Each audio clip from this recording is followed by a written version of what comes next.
आज की कहानी सत्ता के उस कुर्सी की है जो बहुत पास आकर भी हाथ नहीं आई। एक ऐसा नेता जो उम्र भर ताकत के केंद्र में रहा, लेकिन जिस पद का सपना देखा वो सपना सपना ही रह गया। मैं बात कर रहा हूं अजीत पवार जी की, जिनका 28 जनवरी को विमान क्रैश में निधन हो गया।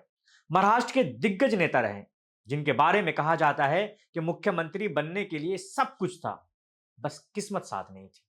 लेकिन सवाल यह है, आखिर क्यों क्यों बार बार मौका आकर भी फिसल गया, और कैसे उनके अपने ही लोग उनके सबसे बड़े रोड़े बनते चले गए।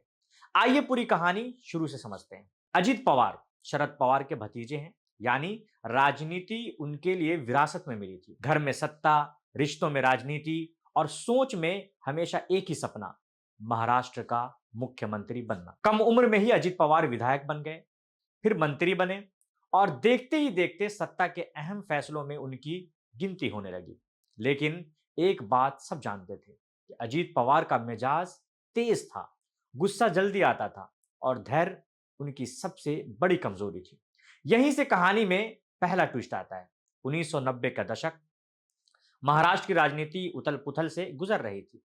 शरद पवार बड़े नेता थे, लेकिन अजीत पवार खुद को अब छोटा खिलाड़ी नहीं मानते थे। 1999 में कांग्रेस से अलग होकर शरद पवार ने एनसीपी बनाई, और सत्ता में साझेदारी भी मिल गई। यानी सत्ता के दरवाजे खुले थे, लेकिन मुख्यमंत्री बने विलासराव देशमुख। अजीत पवार फिर से डिप्टी सीएम बने। सत्ता में तो थे, लेकिन कुर्सी अभी भी दूर थी। फिर आया 2004, एनसीपी और कांग्रेस की सरकार बनी, सीटें भी ज्यादा थी, और इस बार अजीत पवार को लगा अब की बार तो मेरा ही नंबर है। लेकिन आखिरी वक्त पर फिर वही हुआ कि मुख्यमंत्री की कुर्सी अजीत पवार के पास आते आते किसी और को मिल गई, और यहां से उनके भीतर का अधीर नेता और बेचैन हो गया। अब कहानी का सबसे बड़ा मोड़ आता है 2019 के चुनाव के बाद, जब महाराष्ट्र में सरकार बनाने को लेकर भारी उठापटक चल रही थी। तभी सुबह सुबह एक ऐसा सियासी धमाका हुआ जिसने पूरे देश को चौंका दिया। अजीत पवार अपने चाचा शरद पवार को बाईपास करके सीधे बीजेपी के साथ सरकार बना बैठे, और शपथ भी ले ली डिप्टी सीएम के तौर पर। सबको लगा कि शायद यही वो चाल है जो उन्हें आगे चलकर मुख्यमंत्री की कुर्सी तक ले जाएगी। लेकिन कहानी यहां भी पलट गई। शरद पवार ने मोर्चा संभाला, एनसीपी के विधायकों को वापस खींच लिया, और यह सरकार सिर्फ कुछ घंटों की मेहमान बनकर रह गई। यानी एक बार फिर सपना टूट गया, और इस बार बहुत ज्यादा जोर का था। लेकिन कहानी यहीं खत्म नहीं होती है। 2023 में अजीत पवार ने फिर बड़ा कदम उठाया। इस बार सीधे शिंदे सरकार में शामिल हो गए, फिर से डिप्टी सीएम बने। लोगों को लगा कि अब तो रास्ता साफ है, अगर सत्ता में फिर बदल हुआ तो मुख्यमंत्री अजीत पवार बन सकते हैं। लेकिन हुआ क्या? सरकार बनी रही, मुख्यमंत्री बने रहे एकनाथ शिंदे, और फिर देवेंद्र फडणवीस का दबदबा कायम होता रहा, और अजीत पवार सत्ता के भीतर थे, लेकिन शीर्ष पर नहीं बैठ पाए।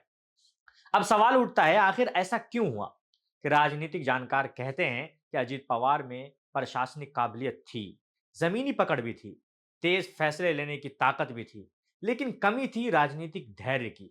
जहां शरद पवार लंबा खेल खेलते थे, वहीं अजीत पवार जल्दी नतीजा चाहते थे, और राजनीति में जल्दबाजी अक्सर सबसे भारी गलती बन जाती है।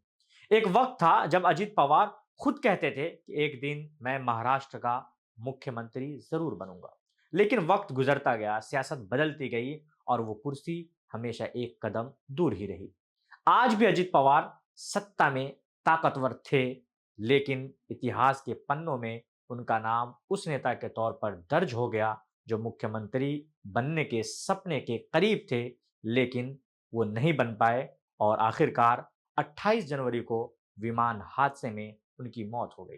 अजीत पवार जी का सपना सपना ही रह गया, और 28 जनवरी को सिर्फ राजनीति ही नहीं बल्कि इस दुनिया से ही वो चले गए। जो प्लेन क्रैश हुआ, जिसमें अजीत पवार और उनके साथ 5 और लोगों की दर्दनाक मौत हो गई। यह हादसा बारामती एयरपोर्ट पर लैंडिंग के दौरान हुआ, जहां उनका निजी चार्टर विमान रनवे से फिसलकर पास के खेतों में जा गिरा और क्रैश हो गया। जानकारी के मुताबिक अजीत पवार सुबह करीब 7 बजे मुंबई से बारामती के लिए रवाना हुए थे। वो लेयरजेट 45 मॉडल के एक 8 सीटर प्राइवेट जेट में सवार थे। सुबह करीब 8:45 पर जब विमान बारामती एयरपोर्ट पर उतरने की कोशिश कर रहा था, तभी वो रनवे से फिसल गया और खेतों में जा गिरा। टक्कर के तुरंत बाद विमान में आग लग गई और चारों तरफ धुआं फैल गया। इस हादसे में जिन 5 लोगों की मौत की पुष्टि हुई है, उनमें डिप्टी सीएम अजित पवार, उनके निजी सुरक्षा अधिकारी विदीप जाधव, पायलट कैप्टन सुमित कपूर, को पायलट कैप्टन संभवी पाठक और फ्लाइट अटेंडेंट पिंकी माली शामिल है। सभी शवों को पोस्टमार्टम के लिए भेज दिया गया था। उनका पोस्टमार्टम रिपोर्ट भी दर्ज हो गया। चश्मदीदों के मुताबिक ये बताया जा रहा है कि विमान उतरते वक्त असामान्य आवाज कर रहा था और अचानक फिसलते हुए खेतों में जा गिरा। बारामती एयरपोर्ट के मैनेजर शिवाजी तावड़े ने बताया कि विमान लैंडिंग के दौरान संतुलन खो बैठा था और रनवे से साइड में जाकर दुर्घटनाग्रस्त हो गया। स्थानीय लोगों का यह भी कहना है कि एम्बुलेंस तो जल्दी पहुंच गई, लेकिन आग बुझाने में समय लग गया, जिस कारण उनकी जो बचाव की संभावना थी वो काफी कम हो गई। जिस चार्टर प्लेन से अजित पवार यात्रा कर रहे थे, उसे वीएसआर यानी वेंचर्स प्राइवेट लिमिटेड संचालित करती है। ये Delhi based company on demand private jet सेवाएं देती है। अब डीजीसीए और एविएशन सेफ्टी टीम जांच कर रही है इसकी, और इस जांच को लोगों के सामने जरूर रखेगी कि आखिर इसमें प्रॉब्लम क्या था। क्या ये रनवे की स्थिति और मौसम की खराबी की वजह से हुआ? इस हादसे के बाद पूरे राजनीतिक जगत में शोक की लहर दौड़ गई। प्रधानमंत्री नरेंद्र मोदी जी ने भी गहरा दुख जताते हुए उन्होंने लिखा कि अजित पवार एक अनुभवी प्रशासक और जननेता थे। एनसीपी, कांग्रेस, शिवसेना और बीजेपी सभी दलों के नेताओं ने उन्हें श्रद्धांजलि अर्पित की। एनसीपी शरद पवार गुट के नेता अनिल देशमुख पत्रकारों से बात करते हुए काफी भावुक भी हो गए। ये पहली बार नहीं है कि जब देश ने विमान हादसे में बड़े नेताओं को खोया है, बल्कि 1980 में संजय गांधी को खोया, 2001 में माधवराज सिंधिया को खोया, 2009 में आंध्र प्रदेश के मुख्यमंत्री वाईएस राजशेखर रेड्डी को खोया और 2011 में अरुणाचल प्रदेश के मुख्यमंत्री दोरजी खांडू को खोया। सभी की मौत विमान या हेलीकॉप्टर हादसे में हुई थी। इसी तरीके से 2025 में विजय रूपानी जी को भी खोया। आज उसी दुखद सूची में एक और बड़ा नाम जुड़ गया है, अजीत पवार जी का। अजीत पवार महाराष्ट्र की राजनीति के सबसे प्रभावशाली चेहरों में गिने जाते थे। शरद पवार की राजनीतिक विरासत से निकलकर उन्होंने अपनी एक अलग पहचान बनाई थी। कई बार उप मुख्यमंत्री रहे, कई अहम विभाग संभाले और सत्ता की राजनीति में हमेशा केंद्र में रहे।